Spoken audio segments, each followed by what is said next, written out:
Hello दोस्तों, आप सभी का स्वागत है मेरे YouTube channel VIP advance tech में। तो गाइज, जैसे कि आप लोग को पता है कि हम सर्विंग डिस्कस कर रहे हैं और क्वेश्चन नंबर 205 तक हम कंप्लीट कर चुके हैं काफ़ी अल्टीमेट तरीके से। तो आज गाइज आगे की क्वेश्चन हम देखेंगे क्वेश्चन नंबर 206 से लेकर के क्वेश्चन नंबर 220 तक। ठीक है। और गाइज डेली हमारी 12 PM पर ही क्लास होती है और गुप्ता एंड गुप्ता बुक का हम इसमें सोल्यूशन देख रहे हैं, जो कि हमारा बहुत ज़्यादा इंपॉर्टेंट है एई और जेई एग्जाम के लिए। ठीक है। तो जितने भी हमारे एई और जेई के एग्जाम होते हैं उन सभी एग्जाम्स के लिए काफ़ी इंपॉर्टेंट है। सर्वेइंग हम डिस्कस कर रहे हैं, बाकी के सब्जेक्ट्स गाइज कंप्लीट कर चुके हैं, उनकी प्लेलिस्ट बनी हुई है, आप जाकर चैनल पर विजिट कर सकते हैं। ठीक है। तो चलिए स्टार्ट करेंगे बिना किसी डिले के। देखो गाइज, क्वेश्चन नंबर 206 हमसे क्या कह रहा है।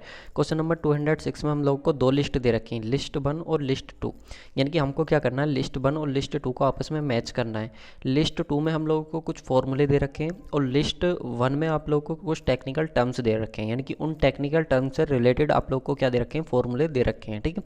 तो लिस्ट 1 में गाइज सबसे पहले हमारे पास आ जाता है, सबसे पहले मैं इसको जूम इन कर लेता हूँ। ठीक है, ज़्यादा बड़ा ये हमारे पास हो रहा है। सबसे पहले आ जाता है गाइस हमारे पास क्यूबिक पैराबोला इक्वेशन। तो गाइस क्यूबिक पैराबोला इक्वेशन मैं आप लोग को बता चुका हूँ कि क्यूबिक पैराबोला इक्वेशन क्या होता है। जनरली आप लोग को पता होगा कि वर्टिकल कर्व हम पढ़ते हैं। ठीक है। और ये जो वर्टिकल कर्व आप लोग के पास होते हैं गाइस, ये दो तरीके के होते हैं। एक आप लोग के पास समिट कर्व होता है और एक आप लोग के पास क्या होता है, वैली कर्व होता है। ठीक है। उन्हीं में से गाइस समिट कर्व और वैली कर्व में से आप लोग जब फर्दर इनको क्लासीफाई करते हो तो आपके पास क्यूबिक पैराबोला कर्व आता है, स्पायरल कर्व आता है, लेमिनिस्केट कर्व आता है। तो ये सारे कर्व आप लोग के पास आते हैं। ठीक है। जनरली हम कर्व क्यों प्रोवाइड करते हैं, तो एक अगर टर्म में या एक लाइन में अगर मैं आप लोग को बताना चाहूँ तो ease of change of gradient, ease of change of gradient, यानी कि जब आप लोग को क्या होता है गाइस, एक ग्रेडियंट से दूसरे ग्रेडियंट पे आपको लोगों को स्मूथली जाना होता है, तो उस समय आप क्या करते हो, कर्व का यूज करते हो। ठीक है। यहाँ पे हम लोगों को फिलहाल जो बतानी इक्वेशन बतानी है, जो क्यूबिक पैराबोला इक्वेशन आप लोग की होती है वो इनमें से कौन सी इक्वेशन है। तो आप लोग को याद होगा गाइस, जो क्यूबिक पैराबोला इक्वेशन थी उसकी इक्वेशन मैंने आप लोग को बताई थी, y is equal to x की क्यूब अपॉन 6RL। ठीक है। इस क्वेश्चन पे या इस फॉर्मूले पे रिलेटेड हम लोगों ने कुछ न्यूमेरिकल भी सॉल्व करे थे लास्ट लेक्चर्स में, आई होप आप लोग को याद होगा। तो इसका जो सही आंसर हो जाता है ए वाले का जो मैच करता है वो किससे मैच करता, 4 से। ठीक है। उसके बाद आ जाता है गाइस शिफ्ट। तो शिफ्ट आप लोगों को मैंने बताया था कि शिफ्ट ऑफ ट्रांजिशन कर्व क्या होती है। ट्रांजिशन कर्व आप लोग को याद होगा, ट्रांजिशन कर्व क्या होता था, ये वही ट्रांजिशन कर्व है गाइस जिसमें आप लोग की जो रेडियस होती थी वो इनफाइनाइट वैल्यू से लेकर के एक फाइनाइट वैल्यू की तरफ मूव करती थी, इनफाइनाइट वैल्यू से लेकर के एक फाइनाइट वैल्यू की तरफ मूव करती थी। तो वो आप लोग के पास क्या होता था, ट्रांजिशन कर्व होता था। ठीक है। तो उसी ट्रांजिशन कर्व में हम लोग को क्या करना होता था गाइस, शिफ्ट करना होता था। शिफ्ट का मतलब क्या होता है सर, देखो शिफ्ट का मतलब ये होता है कि अगर ये हमारे पास क्या था, ये सर्कुलर कर्व था, तो इस सर्कुलर कर्व पे हम क्या लेते थे कि हमने यहाँ पे टेंजेंट ली और यहाँ पे टेंजेंट ली। ठीक है।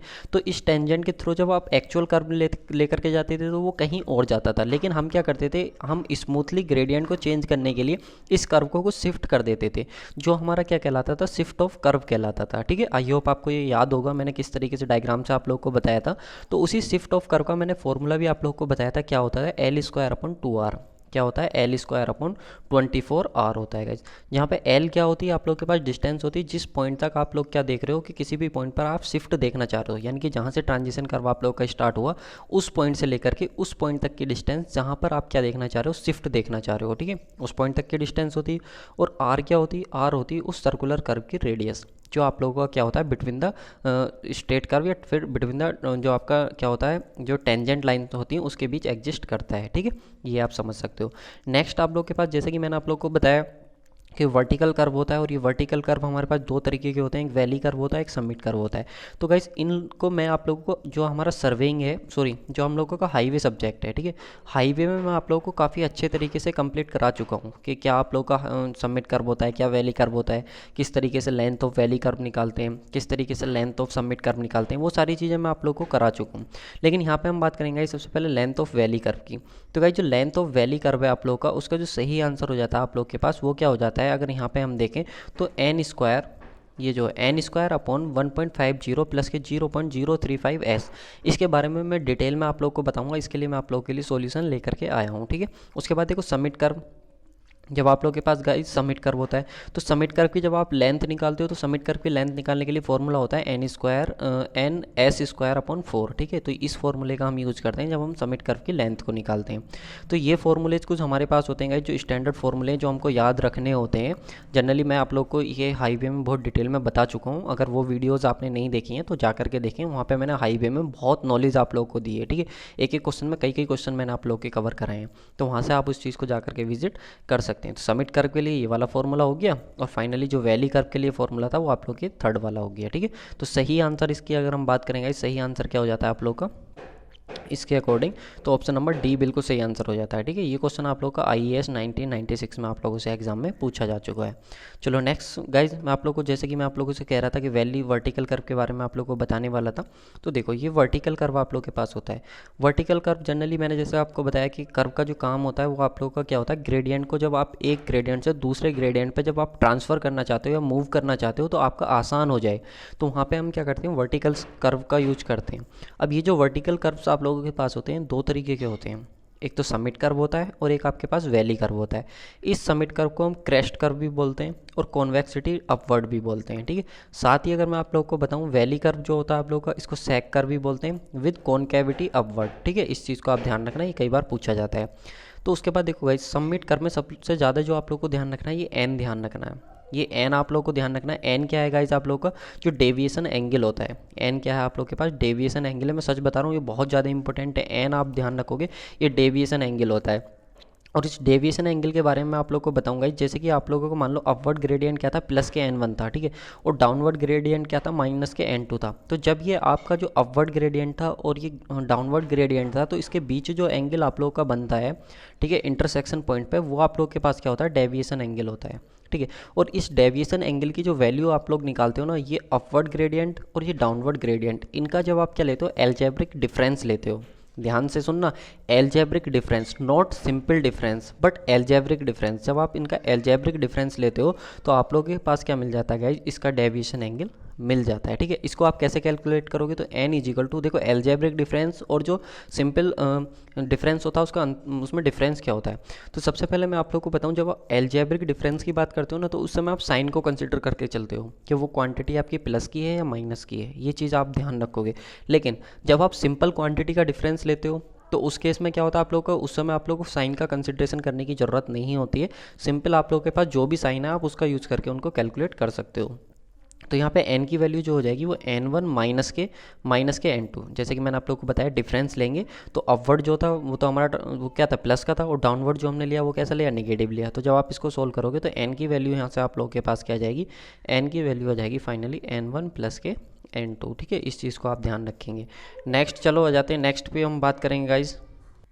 नेक्स्ट आ जाता है किस तरीके से हम इन कर्व की जो लेंथ होती है वो कैसे कैलकुलेट करते हैं। सबसे पहले आ जाता है समिट कर्व, ठीक है। ये मैं पता है किस लिए बता रहा हूँ, क्योंकि ये जो पॉइंट है ना आप लोग के पास बहुत ज़्यादा इंपॉर्टेंट है, यहाँ से क्वेश्चन पूछा जाता है। मैं इसको हाईवे में भी कंप्लीट कर चुका हूँ और एक बार आप लोग को यहाँ पे भी बताता हूँ कि लेंथ ऑफ समिट कर्व हम किस तरीके से निकालते हैं। सबसे पहले समिट कर्व देख लो, कुछ इस तरीके का आप लोग के पास समिट कर्व होता है, ठीक है। और यहाँ पर आप लोग को क्या निकालनी होती है, लेंथ। ये आप लोग को दिख रहा होगा किस तरीके से हम इसकी क्या कौन सी लेंथ होती है। तो ये आप लोग की लेंथ होती है, इस लेंथ को हमको कैलकुलेट करना होता है समिट कर्व की। तो इसमें क्या होता है गाइस, कुछ केस कंसीडर करके चलते हैं। सबसे पहला केस आप लोग के पास आता है व्हेन, जो आप लोग की हम इसको क्या लेते हैं, एक पॉसिबिलिटी लेकर के चलते हैं। पॉसिबिलिटी का मतलब क्या है सर, पॉसिबिलिटी का मतलब ये है कि सबसे पहले हमने ये मान लिया कि जो लेंथ ऑफ कर्व थी ना वो आपकी ग्रेटर देन थी स्टॉपिंग साइड डिस्टेंस। आप कहोगे सर ये स्टॉपिंग साइड डिस्टेंस क्या है, तो देखो भाई हाईवे में बहुत अच्छे से बता चुका हूँ कि क्या स्टॉपिंग साइड डिस्टेंस होती है, ठीक है। वहाँ पे जाकर के आप विजिट करो, आपको सारी चीज़ें क्लियर हो जाएंगी। अगर मैं एक ही क्वेश्चन में सारी चीज़ें समझाने लगा तो यार बहुत लॉन्ग क्वेश्चन हो जाएगा, ठीक है। थोड़ा सा कोऑपरेट करो इस चीज़ के लिए। तो यहाँ पे जो आप लोग के पास लेंथ है ना, वो हमने मान ली कि स्टॉपिंग साइड डिस्टेंस से ज़्यादा है, तो एक पॉसिबिलिटी ये है। अब एक पॉसिबिलिटी ये भी तो हो सकती है सर कि आपकी जो लेंथ ऑफ कर्व है वो आपकी स्टॉपिंग साइड डिस्टेंस से कम हो। मैंने कहा हाँ बिल्कुल सही है। तो हम दोनों केसों को लेकर के चलते हैं। हमने ये मान लिया कि लेंथ ऑफ जो आपकी समिट कर्व है वो स्टॉपिंग साइड डिस्टेंस से ज़्यादा है और लेंथ ऑफ जो कर्व है वो स्टॉपिंग साइड डिस्टेंस से कम है, ठीक है। अब इसके पीछे भी लॉजिक है कि स्टॉपिंग साइड डिस्टेंस से ही क्यों इसका कंपेरिजन करा, ठीक है, वो मैं आप लोग को हाईवे में बता चुका हूँ। तो यहाँ से गाइस जब हम इसको लेकर के चलते हैं तो यहाँ से हमारे पास ये फॉर्मूला आ जाता है जो लेंथ ऑफ समिट कर्व का होता है, जो हमसे क्वेश्चन में पूछा था, ठीक है। फाइनली मेरा मकसद ये बताना था। यहाँ पे एन क्या है आप लोग के पास, डेविएशन एंगल है जो आप यहाँ पे देख सकते हो। एस क्या है आपके पास, स्टॉपिंग साइड डिस्टेंस है, ठीक है, जो व्हीकल को रिक्वायर्ड होती है, ठीक है। और उसके बाद 4.4 आप लोग के पास कांस्टेंट है, तो आप लोग को पता ही है, ठीक है। ये चीज़ आप ध्यान रखोगे।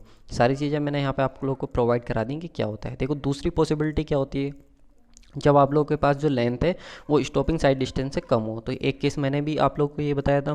तो जब आप लोग की लेंथ जो होती है स्टॉपिंग साइड डिस्टेंस से कम होती है, तो उस केस में क्या होता है, ये फॉर्मूला आप लोग का आ जाता है लेंथ ऑफ वैली कर्व का, sorry length of summit curve का, ठीक है। इस चीज़ को आप ध्यान रखोगे। फाइन, इस फॉर्मूले को ही आपको देखो, यही फॉर्मूले दो याद रखने हैं, जनरली इनसे ही क्वेश्चन पूछा जाता है। और अगर दूसरा क्वेश्चन बनता है OSD वाला, तो वो क्वेश्चन ज़्यादा लॉन्ग हो जाता है, ठीक है। उतना डीप हमको जाने की ज़रूरत नहीं है, ठीक है। उसके बाद आ जाता है वैली कर्व। वैली कर्व आ जाता है गाइज। तो वैली कर्व जिसको मैंने सैक कर्व बताया विद कॉन कैविटी, ठीक है। कॉन कैविटी जो होता है उसके साथ ही आपका सैक कर्व होता है। तो इसकी लेंथ कैसे कैलकुलेट करते हैं, तो देखो इसकी लेंथ कैलकुलेट करने का इसमें भी हम वही करते हैं, जो डेविएशन एंगल होता है ना इसका भी वही होता है, ये एंड डेविएशन एंगल होता है। तो यहाँ पे आप देखोगे ये डाउनवर्ड ग्रेडियंट है N1, तो ये हमने नेगेटिव लिया, और अपवर्ड ग्रेडियंट जो है पॉजिटिव लिया, और यही साइन कन्वेंशन हम इसमें यूज भी करते हैं। अगर डाउनवर्ड ग्रेडियंट होगा तो नेगेटिव लेंगे, और अपवर्ड ग्रेडियंट होगा तो उसको पॉजिटिव लेंगे, ठीक है। इस चीज़ का आप ध्यान रखना। देखो हो सकता है वीडियो थोड़ी लंबी हो जाए, बट हम चीज़ें सारी क्लियर करके चलेंगे, ठीक है। तो ये आ जाता है आप लोग के पास लेंथ ऑफ वैली कर्व निकालने का फॉर्मूला, ठीक है। इसमें क्या होता है गाइस, दो केस में हम लेंथ ऑफ वैली कर्व निकालते हैं। सबसे पहले हम केस लेकर के चलते हैं जो हमारा कंफर्ट कंडीशन, जब हम ड्राइवर की कंफर्ट कंडीशन को कंसिडर करके चलते हैं, तो इस फॉर्मूले से लेंथ ऑफ वैली कर्व निकालते हैं। दूसरा आता है जब आप क्या कंसिडर करके चलते हो, जो आप लोग की हेडलाइट साइड डिस्टेंस होती है उसको कंसिडर करके चलते हो, तो उस केस में आप लोग के पास ये फॉर्मूला आता है, ठीक है, जो हमसे क्वेश्चन में पूछा था, ठीक है। जो हमसे मैचिंग वाला क्वेश्चन अभी हमने करा था उसमें हमसे यही क्वेश्चन पूछा था कि हमसे ये बताओ कि लेंथ ऑफ वैली कर्व क्या होगी, जहाँ पे एन आपके पास डेविएशन एंगल है, एस आपके पास स्टॉपिंग साइड डिस्टेंस है, ठीक है। और ये सारी चीज़ें आप लोग को पता ही है, बाकी सारी कॉन्स्टेंट है, ठीक है। इस चीज़ को आप ध्यान रखोगे। चलो गाइस नेक्स्ट क्वेश्चन पे आ जाओ। देखो नेक्स्ट क्वेश्चन 207, ये काफ़ी अच्छा क्वेश्चन है गाइस 207। जनरली हम इसको बेसिक अपने कॉन्सेप्ट से भी सॉल्व कर सकते हैं। इस क्वेश्चन में हमसे कह रहा है कि the standard time meridian in India is 82 degree 30 minute east. यहाँ से हमसे कह रहा है कि जो आप लोग का स्टैंडर्ड टाइम मेरिडियन है ना इंडिया की, वो कितनी है, 82 डिग्री 30 मिनट ईस्ट में है। If the standard time at any instant is 20 hour 10 minute, और किसी टाइम किसी स्टैंडर्ड टाइम आप लोगों ने देखा तो उस समय आप लोगों का टाइम कितना हो रहा था, 20 आवर 10 मिनट हो रहा था। कहाँ पर, इस 82 डिग्री 30 मिनट वाली जो आप लोग की लॉन्गिट्यूड होता है इस पर, ठीक है। उसके साथ ही आप लोगों ने देखा कि आप लोगों को बताना है कि लोकल मीन टाइम क्या होगा प्लेस का, यदि आप किस लॉन्गिट्यूड पे देखो 20 डिग्री ईस्ट पर। समझ में आई बात। यहाँ से आप लोगों से कह रहा है कि आपने स्टैंडर्ड टाइम है आप लोग का 82 डिग्री 30 मिनट पर हम लेते हैं, और उस स्टैंडर्ड टाइम पे आप लोगों ने देखा, इंस्टेंट ऑफ टाइम आप लोगों ने चेक करा तो कितना हो रहा था, 20 आवर 10 मिनट्स आप लोगों का टाइम हो रहा था। अब इसी टाइम को हमको ये बता दो कि 20 डिग्री ईस्ट पर ये टाइम कितना होगा, ये हमसे क्वेश्चन में कह रहा है, ठीक है। ये आप लोगों के पास कुछ ऑप्शन दे रखे हैं, IAS में क्वेश्चन आया हुआ है 1996 में। मैं आप लोगों को एक बार क्वेश्चन समझाता हूँ। देखो जो 82 डिग्री और 30 मिनट की हमसे बात करी है, ठीक है, ईस्ट की, ये हमारी क्या होती है, जो इंडियन स्टैंडर्ड जो टाइम होता है उसकी लाइन होती है, ठीक है, जो लॉन्गिट्यूड लाइन होती है, ठीक है। और ये इंडिया में कहाँ से पास करती है, तो एक जगह है इलाहाबाद। कहाँ पर है गाइज, इलाहाबाद। इलाहाबाद एक जगह है, वहाँ से ये क्या होती है हमारी पास करती है, ठीक है, इलाहाबाद से। और साथ ही इलाहाबाद का जो नैनी जगह है, नैनी नामक एक स्थान है, वहाँ से ये पास करती है, ठीक है। तो अब मैं आप लोग को बताता हूँ कि होता क्या है कि आप लोग की जो अर्थ होती है वो कुछ इस तरीके की होती है, ठीक है। उस अर्थ पे क्या होता है, ये जो इस तरीके की लाइन होती है ये तो हमारी क्या होती है, लैटिट्यूड होते हैं, ये क्या होती हैं, लैटिट्यूड लाइन होती हैं। और जो इस तरीके की लाइन्स होती हैं वो हमारे पास क्या होती हैं, लॉन्गिट्यूड लाइन्स होती हैं। क्या होती हैं, ये लॉन्गिट्यूड लाइन्स होती हैं। तो इसी लॉन्गिट्यूड लाइन्स की हमसे बात कर रहा है कि कोई एक लॉन्गिट्यूड लाइन है और जिसका जो लॉन्गिट्यूड है वो कितना है, 82 डिग्री 30 मिनट है। समझते रहे ना। तो ये हमारा क्या होता है, अगर ये मान लो कि 0 डिग्री वाली है लाइन, क्या है गाइस, अगर ये मान लो आप 0 डिग्री इसका क्या है लॉन्गिट्यूड है, तो जैसे जैसे आप क्या करोगे, ईस्ट की तरफ मूव करोगे, जैसे जैसे आप ईस्ट की तरफ मूव करोगे तो ये लॉन्गिट्यूड क्या है, बढ़ता जाएगा, ठीक है। और कहाँ तक बढ़ता जाएगा, 180 डिग्री तक। इस चीज़ का आप ध्यान रखोगे। साथ ही गाइज होता क्या है कि जब आप क्या करते हो, जब इधर को बढ़ते जाओगे तो एक लाइन कहीं यहाँ पे होगी जिसका लॉन्गिट्यूड आप लोगों का क्या होगा गाइज, 20 डिग्री होगा। कितना होगा, 20 डिग्री होगा। और जब आप इससे इधर को जाओगे तो आप लोगों को कहीं ना कहीं क्या मिलेगा, 82 डिग्री 30 मिनट मिलेगा। तो आप लोगों को ये बताना है कि 82 30 डिग्री मिनट पर जब आप लोगों ने टाइम मेजर करा था तो वो आप लोगों का कितना था, 20 आवर 10 मिनट था। तो इसी टाइम को इस वाली लाइन पर जो 20 वाली है, कहाँ पर गाइज, जो 20 डिग्री वाली लाइन है, 20 डिग्री लॉन्गिट्यूड वाली लाइन है, इस पे बता दो कितना टाइम होगा। तो अब आप एक चीज़ समझना, मैं आप लोग को बताता हूँ कि कुछ इस तरीके की, ये 0 डिग्री वाली लाइन होगी, ये 20 वाली लाइन होगी, और ये होगी हमारी 82 वाली लाइन, 82 और 30 मिनट वाली लाइन। अब समझते रहना, जब आप लोग को पता है कि यहाँ से यहाँ तक गए तो आप लोग को कितना लैटिट्यूड मिला, कितना लॉन्गिट्यूड मिला, 82 डिग्री 30 मिनट, ठीक है। और जब आप यहाँ से यहाँ तक आए तो आप लोगों को कितना लॉन्गिट्यूड मिला, 20 डिग्री। समझते रहना इस चीज़ को। अब जब आपने यहाँ पे टाइम मेजर करा, तो यहाँ पे टाइम आप लोगों ने मेजर करा, तो यहाँ पे टाइम आप लोगों के पास आया 20 आवर 10 मिनट, 20 आवर 10 मिनट। जब आप क्या करोगे, जब इधर को चल रहे हो, देखिए कैसे चल रहे हो आप, इस साइड जब आप चल रहे हो अर्थ पे, तो आप लोगों का टाइम क्या है, बढ़ रहा है, टाइम क्या है, बढ़ रहा है। तो इसका मतलब ये हो गया कि 82 डिग्री ये जो है, इस पे टाइम हमारा 20 आवर 10 मिनट मिल रहा है। तो जाहिर सी बात है, इस वाले 82 डिग्री 20 डिग्री वाले पे जो टाइम मिलेगा वो कम मिलेगा, 22 डिग्री वाले पे टाइम कम मिलेगा, क्योंकि जैसे ही आप इधर को जा रहे हो तो यहाँ पे टाइम क्या आप लोग का बढ़ रहा है ना, क्योंकि इन जो आप लोग का वो होता है, जो आप लोग की 0 डिग्री वाली लाइन होती है, उस पर हम टाइम 0 मान के चलते हैं। और जब टाइम आप इस पर 0 मान रहे हो और जब आप इधर को मूव करोगे तो इस समय आपका टाइम क्या होगा, बढ़ेगा, ठीक है। इस चीज़ को आप ध्यान रखोगे।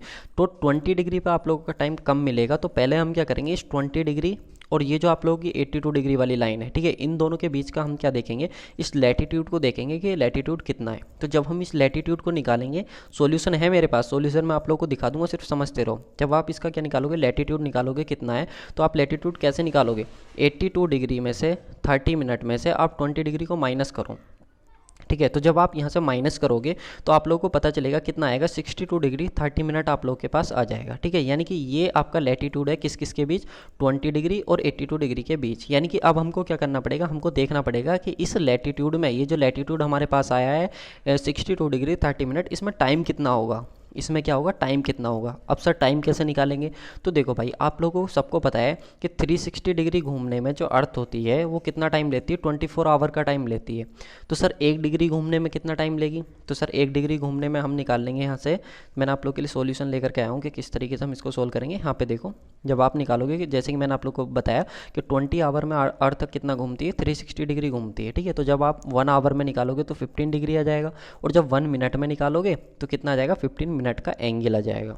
इस चीज़ को समझना, ये 1 मिनट में क्या है, 15 मिनट का एंगल आप लोगों के पास आ जाएगा। और जब आप फाइनली क्या निकालोगे, 62 डिग्री 30 मिनट में जब आप टाइम निकालोगे तो 62 डिग्री में निकालोगे तो 4 आवर 8 मिनट आ जाएगा, और 30 मिनट में निकालोगे तो 2 मिनट आ जाएगा। और जब आप दोनों को कंबाइन करोगे, 62 डिग्री 30 मिनट में जब आप टाइम निकालोगे तो वो टाइम आप लोगों के पास कितना आ जाएगा, 4 आवर 10 मिनट। समझते रहना गाइस, कितना आ गया, 4 आवर 10 मिनट। यानी कि 62 डिग्री 30 मिनट जो आप लोगों का 20 डिग्री वाली लाइन और 82 डिग्री वाली लाइन के बीच का जो आप लोगों का लैटिट्यूड था, ठीक है, इस लैटिट्यूड का टाइम कितना आ गया, 4 आवर 10 मिनट। यानी कि गाइज अब आप लोगों को पता है कि 82 डिग्री वाली लाइन जो थी और 30 मिनट वाली जो लाइन थी, इस पर जो टाइम आप लोगों ने लिया था वो कितना था, 20 आवर 10 मिनट का टाइम था, ठीक है। और आप लोगों को ये पता चल गया कि ये 20 डिग्री वाली लाइन है, इस पर टाइम कितना होगा, इसके बीच का गैप, इसके बीच का गैप आप लोगों को पता चल गया कितना है, इसके बीच का गैप 4 आवर 10 मिनट। कितना है, 4 आवर 10 मिनट। तो जब आप क्या करोगे, इस 20 आवर 10 मिनट में से 4 आवर 10 मिनट को माइनस कर दोगे, तो क्या आप लोगों को इस 20 डिग्री वाली लाइन पे टाइम नहीं मिल जाएगा क्या, बिल्कुल मिल जाएगा सर। 20 डिग्री वाली लाइन पे हम लोगों को टाइम मिल जाएगा कि कितना टाइम इस पे होगा, ठीक है। तो उसी टाइम को कैलकुलेट करने के लिए हम लोगों ने क्या करा, जो आप लोग के पास लोकल आप लोगों को मीन टाइम निकालना था, तो जो स्टैंडर्ड मीन टाइम था वो उसमें से आप लोगों ने जो आपका लॉन्गिट्यूड वाला जो टाइम आप लोगों के पास आया 10 आवर 10 मिनट, वो 4 आवर 10 मिनट, वो आप लोगों ने माइनस कर दिया, तो 16 आवर आ गया, ठीक है। यानी कि जो 20 डिग्री वाली लाइन थी उस पर जो टाइम था आप लोग का वो कितना था, 16 आवर था, ठीक है। अब आप 16 आवर को किस में टाइम कन्वर्ट कर लो, 16 आवर को कन्वर्ट कर लो उसमें क्या बोलते हैं, अपना जो होता है ना, जो स्टैंडर्ड टाइम होता है, मीन टाइम जो होता है, तो उसमें आप लोग का ये टाइम जो आएगा वो 4 आवर यानी कि 4 PM पे आप लोग का आ जाएगा, ठीक है। किस में आ जाएगा, 4 PM पे आप लोग का आ जाएगा 16 आवर, ठीक है। 16 आवर में कितने हो जाएंगे, 4 PM हो जाएंगे, ठीक है। तो इसका जो सही आंसर होगा वो ऑप्शन नंबर ए बिल्कुल सही आंसर हो जाएगा। IAS में क्वेश्चन आया होता है 1996 में। देखो क्वेश्चन इतना बड़ा था नहीं, लेकिन आप लोगों को चीज़ें समझाने में मैंने आप लोगों को बहुत टाइम खींच दिया इस क्वेश्चन में, ठीक है। तो आई होप आप लोगों को ये क्वेश्चन क्लियर हो गया होगा कि किस तरीके से था। लेकिन अगर फिर भी समझ में नहीं आया तो एक बार पूछ लेना, ठीक है, कि किस तरीके से हमने इसको सोल्व करा है, ठीक है। आप लोग को पता है ना 16 आवर लेकर के चलते हैं, इतने टाइम पर हमारा क्या बचता है, 4 PM बचता है ना, कितना होता है, 4 PM होता है ना। आई थिंक आप लोग को इतना चीज़ें तो पता ही होंगी, ठीक है। चलो नेक्स्ट आ जाओ। नेक्स्ट क्वेश्चन पे मूव करेंगे गाइस। क्वेश्चन नंबर 208, ये क्वेश्चन भी काफ़ी अच्छा है। क्वेश्चन नंबर 208 हमसे क्या कह रहा है guys, the combined correction for curvature and diffraction for a distance of 1400 metre is. Guys आप लोगों को कंबाइंड करेक्शन बताना है कितना होगा। IAS 1997 में क्वेश्चन आया हुआ है आप लोगों का, काफ़ी इंपॉर्टेंट क्वेश्चन है। और जब कंबाइंड करेक्शन आप निकालोगे तो इस कंबाइंड करेक्शन के लिए आप लोगों को पता है कि आप लोगों को जो कर्वेचर करेक्शन होता है और जो आप लोगों का रिफ्रैक्शन करेक्शन होता है, दोनों को आप लोगों को क्या करना होता है, ऐड करना होता है। उसके बाद आप लोगों के पास कंबाइंड करेक्शन आता है। और इसका डेरिवेशन आप लोगों को करने की ज़रूरत नहीं है। यहाँ पे मैं डायरेक्ट आप लोगों को फॉर्मूला बताता हूँ। ये देखो, ये आप लोगों के पास डायरेक्ट फॉर्मूला है, ठीक है, कंबाइंड करेक्शन का। तो कंबाइंड करेक्शन का जब आप फॉर्मूला देखोगे तो ये फॉर्मूला आप लोगों के पास आ जाएगा माइनस के 0.0673 डी स्क्वायर, ठीक है, ये फॉर्मूला आ जाएगा। अब यहाँ पे ये डी क्या है, सी तो सर कंबाइंड करेक्शन हो गया, इतना तो हमें समझ में आ गया, लेकिन ये डी क्या है, तो देखो मैं आप लोग को बताता हूँ ये डी क्या है। डी आप लोगों के पास डिस्टेंस होगी वो किलोमीटर में होगी। किस में होगी गाइस, किलोमीटर में डिस्टेंस होगी। और सी जो आप लोगों के पास करेक्शन आएगा वो किस में आएगा, मीटर में आएगा। किस में आएगा, मीटर में आएगा। तो जब आप लोगों के पास डी की वैल्यू कितनी दे रखी है, इन्होंने 1400 मीटर दे रखी। जब आप इसको किलोमीटर में कन्वर्ट करोगे तो 1.4 किलोमीटर आ जाएगा। क्या आ जाएगा, 1.4 किलोमीटर आ जाएगा। और जब इस 1.4 किलोमीटर की वैल्यू आप सी इज इक्वल टू 0.0673 इंटू 1.4 का स्क्वायर, जब आप इसको रख करके सोल्व करोगे ना तो आप लोगों के पास फाइनल आंसर आ जाएगा। आप लोग कैलकुलेट कर लेना क्या आपके पास आंसर आएगा, ठीक है। इतनी कैलकुलेशन तो कर ही सकते हो, ठीक है। चलो नेक्स्ट क्वेश्चन पे मूव करेंगे गाइस, क्योंकि वीडियो ज़्यादा लंबी हो जाएगी अगर मैं सोल्व कराने लग गया तो। उसके बाद देखो नेक्स्ट 209, क्वेश्चन नंबर 209 आप लोगों से क्या कह रहा है, IAS 1997 में आया हुआ है। इसमें कह रहा है guys, a lemniscate curve between the tangent is transitional throughout if the polar deflection angle of its apex is equal to. आप लोगों को पोलर एक लेमिनिस्केट कर्व है आप लोगों के पास, जो कि क्या है, ट्रांजिशनल है थ्रू आउट द कर्व, ठीक है।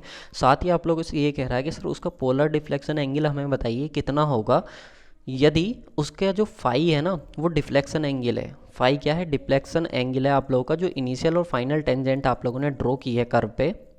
कैसे, ये आप लोगों के पास कर्व था, ये इनिशियल टेंजेंट और ये फाइनल टेंजेंट जो आप लोगों ने कर्व पे ड्रॉ की है। तो अगर इसका ये डिफ्लेक्शन एंगल कितना है, फाई है, तो आप लोग मुझे इसका ये बताओ कि पोलर डिफ्लेक्शन एंगल कितना होगा, इसका पोलर डिफ्लेक्शन एंगल कितना होगा। तो मैं आप लोग को बताऊंगा इसका पूरे तरीके से डेरिवेशन है कि हम किस तरीके से इसका पोलर डिफ्लेक्शन एंगल निकालते हैं, ठीक है। पोलर डिफ्लेक्शन एंगल कैसे निकालेंगे, तो आप ध्यान रखना कि पोलर डिफ्लेक्शन एंगल जो होता है वो डिफ्लेक्शन एंगल का कितना होता है, 1/6 होता है। कितना होता है गाइस, 1/6 होता है। मान लो कि आप लोग के पास डिफ्लेक्शन एंगल कितना है, अगर डिफ्लेक्शन एंगल कितना है 36 डिग्री है, ठीक है, तो पोलर डिफ्लेक्शन एंगल जो होगा ना आप लोगों के पास वो 6 डिग्री होगा। यानी कि इसका 1/6 अगर आप निकाल दोगे तो आप लोगों के पास क्या आ जाएगा, पोलर डिफ्लेक्शन एंगल आ जाएगा, ठीक है। इस चीज़ को आप ध्यान रखना। तो ऑप्शन नंबर क्या है गाइस, सी इसका बिल्कुल सही आंसर हो जाता है। ऑप्शन नंबर सी इसका बिल्कुल सही आंसर हो जाता है, ठीक है। इस चीज़ को आप ध्यान रखना। नेक्स्ट देखो गाइज, ये आप लोग के लिए सॉल्यूशन है। यहाँ पे साफ साफ लिखा हुआ है कि जो मैक्सिमम पोलर डिफ्लेक्शन एंगल होगा वो must be equal to 1/6 of the deflection angle between the initial and final tangent. जो भी आप लोग की कर्व पे इनिशियल और फाइनल टेंजेंट है उसके 1/6 के इक्वल होगा पोलर डिफ्लेक्शन एंगल, ठीक है। इस चीज़ को आप ध्यान रखना। चलो नेक्स्ट क्वेश्चन पे मूव करें, ठीक है। नेक्स्ट क्वेश्चन पे आ जाते हैं गाइज। क्वेश्चन नंबर 210, ये क्वेश्चन भी काफ़ी अच्छा है, इस क्वेश्चन की बात करेंगे गाइज।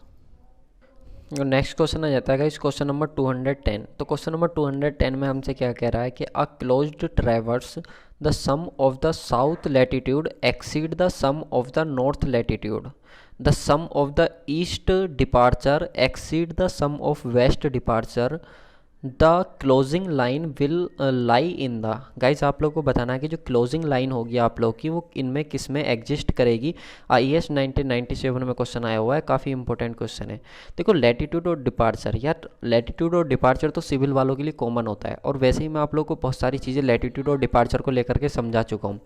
आप लोग मूवीज़ में देखते होगे, मूवीज़ में देखते हो तो जिन मूवीज़ में क्या होता है कि वो लोग टाइम बॉम्ब सेट करते हैं, टाइम बॉम्ब सेट करते हैं तो जो टेरर होते हैं, ठीक है, टेररिज्म होता है, तो वो लोग क्या करते हैं कि एक टाइम बॉम्ब सेट कर देते हैं। तो उनकी लोकेशन को फाइंड आउट करने के लिए आप लोग देखते हो कि डिटेक्टर लेकर के जाते हैं वो लोग, और डिटेक्टर लेकर के जब वो लोग जाते हैं तो वो क्या करते हैं कि वो बताते हैं कि वो कितना जो आपका बॉम्ब है वो कितने डिग्री नॉर्थ लैटिट्यूड पे है, कितना आप लोग का डिपार्चर है, कितना ईस्ट डिपार्चर है। कहते हैं ना कि इतने डिग्री नॉर्थ लैटिट्यूड पे है और इतने डिपार्चर पे, आप लोगों ने ये चीज़ सुनी होगी, ठीक है। तो उसी चीज़ की हमसे बात कर रहा है कि आप लोग क्या कर रहे हो, ट्रैवर्सिंग कर रहे थे सर, ट्रैवर्सिंग क्या होती है सर? तो देखो ट्रैवर्सिंग मैंने आप लोग को बताई थी कि ट्रैवर्सिंग से हम क्या करते हैं, या तो हम एंगल मेजर आउट कर रहे होते हैं, या फिर हम लोग क्या करते हैं कि जब हम लोगों को अर्थ की किसी भी अर्थ पर किसी भी ऑब्जेक्ट की पोजीशन को लोकेट करना होता है प्रॉपर, तो तब भी हम ट्रैवर्सिंग का यूज़ करते हैं, या फिर ट्रैंगुलेशन जिसको हम बोलते हैं, ठीक है। उस वो चीज़ आप लोग को पता होगी, ठीक है। तो गाइज होता क्या है कि आप क्लोज ट्रैवर्स कर रहे थे, तो क्लोज ट्रैवर्स के दौरान आप लोग को पता चला कि जो सम ऑफ साउथ लैटिट्यूड था वो आप लोग का ज़्यादा था किससे, सम ऑफ नॉर्थ लैटिट्यूड से, ठीक है। और जो आप लोगों का सम ऑफ ईस्ट डिपार्चर था वो आप लोगों का ज़्यादा निकला सम ऑफ वेस्ट डिपार्चर से। तो आप लोगों को बताना है कि जो लाइन है आप लोगों की, यानी कि टाइम बॉम्ब है, वो कहाँ पर एग्जिस्ट करेगा, ठीक है। तो मैं आप लोगों को एक बार इस क्वेश्चन का सॉल्यूशन समझाता हूँ, ठीक है। आप लोगों को पता होगा गाइस, जब आप लोग क्या निकालते हो, लैटिट्यूड का सम निकालते हो, तो जितना भी आप लोगों का चाहे तो नॉर्थ लाइन पे प्रोजेक्शन हो चाहे साउथ लाइन पे प्रोजेक्शन हो, आप दोनों का क्या कर लेते हो, एल्जेब्रिक डिफरेंस ले लेते हो। क्या ले लेते हो, एल्जेब्रिक डिफरेंस आप लोग ले लेते हो, या एक तरीके से आप कह सकते हो एल्जेब्रिक सम आप ले लेते हो। तो जब आप एल्जेब्रिक सम लेते हो तो नॉर्थ वाले तो प्लस के होते हैं और साउथ वाले किसके होते हैं, माइनस के होते हैं लैटिट्यूड। तो इसलिए इनके बीच क्या साइन आ जाता है, माइनस का आ जाता है, ठीक है। और आप लोगों को क्वेश्चन में दे रखा है कि सम ऑफ साउथ जो आप लोग का लैटिट्यूड है ना सर, वो सम ऑफ नॉर्थ लैटिट्यूड से ज़्यादा आ गया। तो हमने कहा भाई कोई दिक्कत वाली बात नहीं है, परेशान होने जैसी। तो हम लोगों को ये पता चलेगा अगर ये वैल्यू ज़्यादा है और ये वैल्यू कम है, तो हम लोग को ये पता चलेगा कि सम ऑफ लैटिट्यूड जो आप लोगों का आएगा वो कैसी क्वांटिटी आएगी, एक निगेटिव क्वांटिटी आएगी, आएगी नहीं। मान लो कि ये वैल्यू 4 आ गई, ये वैल्यू 10 आ गई, तो जब आप इसको सब्ट्रैक्ट करोगे तो माइनस के 6 आएगी नहीं आएगी, तो ये वैल्यू कैसी आ जाएगी, आप लोग के पास निगेटिव आ जाएगी। साथ ही और क्या कह रहा है कि जो सम ऑफ ईस्ट डिपार्चर है वो आप लोगों का सम ऑफ वेस्ट डिपार्चर से ज़्यादा है। देखो जब आप डिपार्चर निकालोगे टोटल डिपार्चर, तो डिपार्चर में क्या होता है कि जो भी ईस्ट पर और जो भी वेस्ट पर आप लोगों का लाइन का प्रोजेक्शन आ रहा होगा, ठीक है। मैंने आप लोगों को बता रखा है कि लैटिट्यूड और डिपार्चर क्या होता है लास्ट वीडियोज़ में, अगर आपने देखा है तो जो भी आप लोगों का ईस्ट और वेस्ट डायरेक्शन पर जो भी प्रोजेक्शन आएगा वो आप लोगों का डिपार्चर हो जाएगा। कैसे, चलो एक बार बताता हूँ। देखो ये लाइन थी आप लोग के, ये नॉर्थ था और ये आप लोग के पास क्या था, ईस्ट था, ठीक है। अगर इस लाइन का प्रोजेक्शन आप ईस्ट पे ले रहे हो तो वो आप लोग का डिपार्चर हो जाएगा, और अगर इसी लाइन का प्रोजेक्शन आप नॉर्थ पर ले रहे हो तो वो आपका लैटिट्यूड हो जाएगा, ठीक है। इस चीज़ को आप ध्यान रखना। तो ये है कि अगर आप क्या निकाल रहे हो, डिपार्चर निकाल रहे हो, तो और डिपार्चर आप क्या करोगे, जो भी ईस्ट वाला होगा और जो भी वेस्ट वाला होगा उनका एल्जेब्रिक सम ले लोगे। तो आप लोग को पता है कि ईस्ट वाला पॉजिटिव होगा सर और वेस्ट वाला निगेटिव होगा, तो जब आप इन लोगों को सोल्व करोगे तो दोनों माइनस के आ जाएंगे, ठीक है। तो लेकिन यहाँ पे हमसे ये कह रहा है कि ईस्ट वाला जो आप लोग का सर डिपार्चर था ना, वो ज़्यादा आ रहा है वेस्ट वाले डिपार्चर से। तो हमने कहा कोई बात नहीं, आने दो। तो जब हमने इसको देखा कि अगर ये क्वांटिटी आप लोग की 10 थी, ये क्वांटिटी आप लोग की 4 थी, तो यहाँ से वैल्यू पॉजिटिव 6 आएगी, यानी कि जो डिपार्चर आएगा वो कैसा आएगा, पॉजिटिव आएगा। तो सर हमको ये पता चल गया कि हमारा डिपार्चर तो पॉजिटिव है, और डिपार्चर कहाँ पर आता है, हमारा ईस्ट वाले पे। और लैटिट्यूड कैसा सर, हमारा निगेटिव है, वो कहाँ पर आता है सर, वो आता है हमारा साउथ वाले पे। तो जो हमारा लैटिट्यूड निगेटिव आता है वो साउथ वाले पर आता है, और डिपार्चर पॉजिटिव ईस्ट वाले पर आता है। तो कहीं ना कहीं हमारा जो टाइम बॉम्ब है वो साउथ और ईस्ट के बीच एग्जिस्ट कर रहा है, ठीक है। अगर हमको इसको प्रॉपर लैटिट्यूड और लॉन्गिट्यूड दे देता तो हम प्रॉपर इसकी पोजीशन भी बता देते कि कहाँ पर आपका टाइम बॉम्ब एग्जिस्ट कर रहा है, यानी कि एक तरीके से जो आपकी सर्वे लाइन है वो एग्जिस्ट कर रही है, ठीक है। तो ये होते हैं सिविल इंजीनियर। तो आप लोग यार अपने आप को प्राउड ऑफ क्या करो कि आप लोग कितने अच्छे अच्छे काम करते हो, ठीक है। तो इसका सही आंसर क्या आ जाता है गाइज, साउथ ईस्ट जो आपका क्वाड्रेंट आ जाता है वो बिल्कुल सही आंसर हो जाता है, ठीक है। देखो यार गाइज काफ़ी डिटेल में हमें चीज़ें पढ़नी होती हैं। देखो जब भी यार कोई चीज़ पढ़ो ना तो ऐसे पढ़ो जिसको पढ़ के मज़ा आ जाए बस, ठीक है। अपना तो यही मानना है। बाकी मैं आपको ज़्यादा से ज़्यादा कंटेंट दूं और क्वालिटी उसमें हो ना तो वो भी अच्छा नहीं लगता है, ठीक है। इस चीज़ का आप ध्यान रखना। क्वेश्चन नंबर 211 की बात करेंगे। In an external focusing tachometer, इसके बारे में नहीं बताऊंगा, ठीक है। बहुत ज़्यादा समझा चुका हूँ टैकोमीटर के बारे में। The fixed interval between the Stadia here is 5 mm, यानी कि जो स्टेडिया बताई थी ना, ये वर्टिकल क्रॉस हेयर होता है, हॉरिजॉन्टल क्रॉस हेयर होता है, अपर स्टेडिया होती है और एक ही अपर होती है और एक लोअर स्टेडिया होती है। तो इनके बीच की डिस्टेंस आप लोगों को दे रखी है 5 mm, ठीक है। साथ ही आप लोगों से फोकल लेंथ भी उसकी दे रखी है। फोकल लेंथ कितनी दे रखी है, 25 आप लोग को सेंटीमीटर दे रखी है। और जो डिस्टेंस है ना वर्टिकल एक्सिस की और इंस्ट्रूमेंट के ऑप्टिकल सेंटर की, वो कितनी है, 15 सेंटीमीटर। ये क्या होती है सर, तो देखो जब आप इंस्ट्रूमेंट सेट करते हो ना ट्राइपॉड पे इस तरीके से, तो ये टेलीस्कोप है, तो ये वर्टिकल एक्सिस हो गया और ये इसका ऑप्टिकल हो गया। तो इन दोनों के बीच की डिस्टेंस क्या लेते थे हम, स्मॉल डी, ठीक है। तो वो हम लोगों को दे रखी है कितनी, 15 सेंटीमीटर। तो आप लोग को बताना है जो कॉन्स्टेंट होते हैं, और कॉन्स्टेंट टैकोमीटर में कौन कौन से होते हैं, एक तो हमारा मल्टीप्लाइंग कॉन्स्टेंट होता है के, और एक एडिटिव कॉन्स्टेंट होता है सी। दोनों आप लोगों को पता है। और एनालिटिकल टेलीस्कोप के लिए भी बता दूं, इस के की वैल्यू क्या होती है, 100 होती है, और सी की वैल्यू 0 होती है, ठीक है। ये चीज़ आप लोग को मैंने रिवाइज करा दी एक बार, ठीक है। तो आ जाओ देखो ये टेकोमीटर की इक्वेशन होती है, ये मल्टीप्लाइंग कांस्टेंट का फॉर्मूला होता है एफ अपॉन आई। तो जब आप इसको सोल्व करोगे एफ अपॉन आई को, एफ की वैल्यू रखोगे, आई की वैल्यू रखोगे, सी की वैल्यू आप लोग को पता है सी क्या होता है, एफ प्लस डी होता है। ठीक है, तो जब आप इसको रख के सोल्व करोगे तो आप लोग के पास आंसर आ जाएगा। ठीक है, तो देखो जो आई था ना, मैंने बताया था ना, ये वर्टिकल क्रॉस है और ये हॉरिजॉन्टल और ये स्टेडियस के बीच की डिस्टेंस 5 mm, इसी को तो हम आई कहते हैं। ठीक है, तो इस आई की वैल्यू ये 5 mm दे रखी है। के की वैल्यू निकालेंगे एफ अपॉन आई से, ये एफ की वैल्यू तो 25 और mm को सेंटीमीटर में कन्वर्ट कर लिया तो 50 आ गई। सी की वैल्यू निकालेंगे तो सी की वैल्यू भी हम इसी तरीके से निकालेंगे। सी की वैल्यू कितनी होती है, एफ प्लस डी। ठीक है, तो ये वैल्यू दोनों किस में थी, सेंटीमीटर में, 100 से डिवाइड करके इसको हमने मीटर में कर लिया। किस में करा, 100 से डिवाइड करके हमने इसको किस में कर लिया, मीटर में। ये एफ प्लस डी हमने लगा दिया तो 0.40 मीटर आई है। तो यहाँ पे देखो ये वैल्यू अगर किसी वजह से हमारी 100 आ जाती और ये वैल्यू हमारे पास 0 आ जाती तो टेलीस्कोप कैसा हो जाता हमारे पास, एनालिटिकल टेलीस्कोप हो जाता है टेकोमीटर का। तो इससे हमें एक चीज़ तो क्लियर होगी सर कि हमारा जो टेलीस्कोप आपने यूज़ करा है टेकोमीटर में वो एनालिटिकल नहीं है, किसी और तरीके का है। तो मैंने कहा होने दो भाई, हमें उससे क्या मतलब है, हमसे तो इसने वैल्यू पूछी थी, हमने निकाल दी।